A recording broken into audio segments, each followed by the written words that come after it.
এই মাত্র আমরা বার্নিংয়ে একটা এসডিতে একজন পেশেন্টকে দেখে আসলাম। তার মুখাবয়ব দেখার পর নিজেকে কন্ট্রোল করা খুব কঠিন।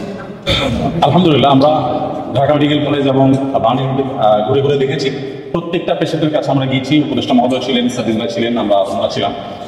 যেটা আপনারা একটু আগে শুনেছেন যে আসন্না ফাউন্ডেশন চ্যারিটেবল অর্গানাইজেশন, আমরা আমাদের নিজস্ব যে তহবিল আছে সেই তহবিল থেকে কোনো প্রকার পাবলিক ডোনেশন নেওয়া ছাড়া আমাদের নিজেদের সমস্ত প্রজেক্টগুলোকে এই মুহূর্তে স্টপ করে দিয়ে এই প্রজেক্টে আমরা সর্বোচ্চ প্রায়োরিটি দিয়ে কাজ করছি। কারণ হসপিটালগুলোতে যে দৃশ্য, এই দৃশ্যগুলো যদি কেউ নিজের চোখে না দেখে সে আসলে কোনোভাবে অনুমান করতে পারবে না যে ভয়াবহতা কোন পর্যায়ে পৌঁছেছে। এই মাত্র আমরা বার্নিংয়ে একটা এসডিতে একজন পেশেন্টকে দেখে আসলাম। তার মুখাবয়ব দেখার পর নিজেকে কন্ট্রোল করা খুবই কঠিন। তার চোখ ছাড়া এই পুরো জায়গাটা জাস্ট গর্ত হয়ে আছে, পুরো জায়গাটা গর্ত হয়ে আছে। চোখ ছাড়া কিছু একটা চোখ টাউন হয়ে আছে, আর পুরো জায়গাটা একটা ভয়ঙ্কর গর্ত হয়ে আছে। তো আলহামদুলিল্লাহ, আমরা এর আগে সাজিদ ভাই এসেছেন, এই পেশেন্টেরই আগের অবস্থার তুলনায় এখন অনেক ভালো। এটা হলো একটা আনন্দের সংবাদ যে তাদের খুব প্রপার ট্রিটমেন্টের মাধ্যমে তারা সুস্থ হয়ে উঠছে। আমরা ফাউন্ডেশন থেকে 5 কোটি টাকা ইতিমধ্যে আলহামদুলিল্লাহ খরচ করেছি। আরও 5 কোটি টাকা আমরা আমাদের অন্যান্য প্রজেক্টগুলোকে সংকুচিত করে হলেও এখানে আমরা খরচ করছি। এবং শুধু আমরা নয়, আমার মনে হয় যে সারা দেশের মানুষ তাদের সাথে আছে। আমি বিভিন্ন জায়গায় গিয়েছি, সাধারণ মানুষ তাদের জন্য বিচলিত, সবাই দোয়া করছে। আমরা আশা করবো যে তারা খুব দ্রুততার সাথে সুস্থ হয়ে উঠবেন এবং ইনশাআল্লাহ তারা স্বাভাবিক জীবনে ফিরে আসবেন এবং শেষ পর্যন্ত তাদের পাশে সারা দেশের সর্বস্তরের মানুষ, বিশেষ করে আলেম সমাজ, মসজিদ, মাদ্রাসা থেকে তারা অনবরত তাদের জন্য দোয়া করে চলছে। আমি আমারটা শেষ করি। আচ্ছা, আমাদের বৈষম্য বিরোধী ছাত্র আন্দোলনের পক্ষ থেকে আজকে স্বাস্থ্য বিষয়ক একটি উপকমিটি করা হয়েছে। কারণ আমরা দেখছি যে লেভেলে আসলে তদারকি নির্দিষ্ট কিছু ক্ষেত্র থেকে বা সরকারের জায়গা থেকে হওয়া প্রয়োজন, সেই জায়গায় কিছু মিসম্যানেজমেন্ট হচ্ছে। পাশাপাশি আমরা দেখছি যে বিভিন্ন জায়গায় স্টুডেন্টের নাম করে হোক, সমন্বয়ক সমন্বয়কের নাম করে হোক, বিভিন্ন জন আসলে এসে একটা এমন একটা পরিবেশ সৃষ্টি করছে যেটা আসলে ইনফেকশনের সম্ভাবনা ক্রিয়েট করছে। সেই জায়গা থেকে আমরা স্বাস্থ্য বিষয়ক একটি উপকমিটি করেছি, যেটা সরাসরি আমাদের স্বাস্থ্য মন্ত্রণালয়ের সাথে একসাথে কাজ করবে এবং আজকে থেকে এই কাজটি শুরু হবে। পাশাপাশি আমরা যারা রয়েছি বৈষম্য বিরোধী ছাত্র আন্দোলনের, তারা আমরা আমাদের জায়গা থেকে যতটুকু পর্যবেক্ষণ করার, যতটুকু তথ্য যেই জায়গায় দেয়া, কিংবা একটি প্রেশার গ্রুপ হিসেবে যেই কাজটুকু করার আমরা সেই কাজটুকু করছি এবং করব। আরেকটি জিনিস আপনাদেরকে জানিয়ে রাখি, সেটি হচ্ছে যে এই যে আজকে আসন্না ফাউন্ডেশন এগিয়ে এসেছেন এবং তারা, আমরা আশা করছি যে তারা 10 কোটি টাকার একটি যে ফান্ড, সেটি আসলে আমাদের যে আহত ভাই বোনরা তাদের জন্য নির্ধারণ করেছেন। এটি আরো বাড়তেও পারে। সেই জায়গা থেকে বাংলাদেশে আসলে অসংখ্য ব্যক্তি রয়েছে যাদের এমন একটি ফান্ড ডোনেট করার অ্যাবিলিটি রয়েছে।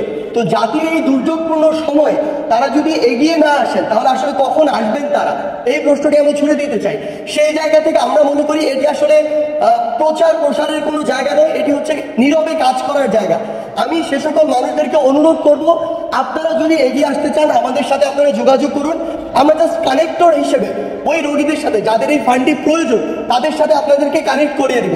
আমাদের বিন্দু মাত্র ইচ্ছা বা আগ্রহ কখনো ছিল না, এখনো নেই যে একটি টাকা আমরা স্পর্শ করবো। আমরা আপনাদেরকে কানেক্ট করিয়ে দিব, কিন্তু তাদের আসলে খরচ প্রয়োজন।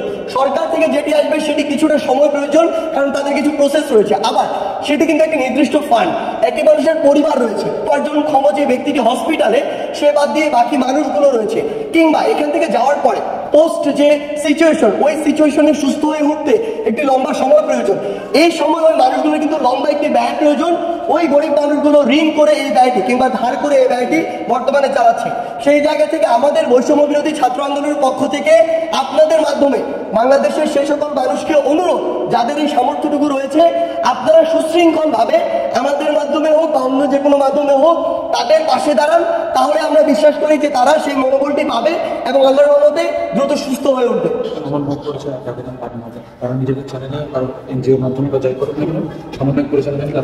আচ্ছা, আরেকটি জিনিস যেটি আমরা আসলে গত 2 দিন লক্ষ্য করেছি, 2টি জায়গা আমরা দেখেছি, সেটি হচ্ছে যে সমন্বয়ক সহসমন্বয়ক পরিচয়ে বেশ কিছু মানুষ আসলে কিছু টাকা কালেক্ট করছে। আমরা সরাসরি বলছি এটির সাথে আমাদের কোনো সম্পৃক্ততা নেই এবং আমরা স্পষ্ট করে বলেছি আমরা কোনো টাকা স্পর্শ করতে চাই না। সেই জায়গায় আমরা আপনাদেরকে বলবো যে এভাবে টাকা দেওয়ার প্রয়োজন নেই, বরং কেউ যদি এই জিনিসটি করে যে রোগীর সাথে আপনাকে কানেক্ট করিয়ে দেয় এবং রোগীকে সহযোগিতা আপনি সরাসরি করবেন এই বিষয়টিতে সহযোগিতা করে, তাহলে আপনারা তাদেরকে সহযোগিতা করতে পারেন। আরেকটি আপনাদেরকে অনুরোধ, আমি প্রত্যেকবার প্রেস ব্রিফিং এটি বলি যে আমাদেরকে এটি মনে রাখতে হবে যে আমরা একটু সহযোগিতা করতে গিয়ে বা কিছু ছবি তুলতে গিয়ে যদি একজন রোগী ইনফেক্টেড হয়ে যায় বা ফার্দার তার এই অবস্থার গুরুতর হয়, তাহলে আলটিমেটলি লাভের চেয়ে আমার ক্ষতি বেশি হয়ে গেল। সেই জায়গায় ওই হাইজিনটা মেনটেন করার জন্য আমাদের যত দূর সম্ভব প্রশাসনকে সহযোগিতা করে এবং তাদের নির্দেশগুলো মেনে আমাদেরকে চলতে হবে। ধন্যবাদ।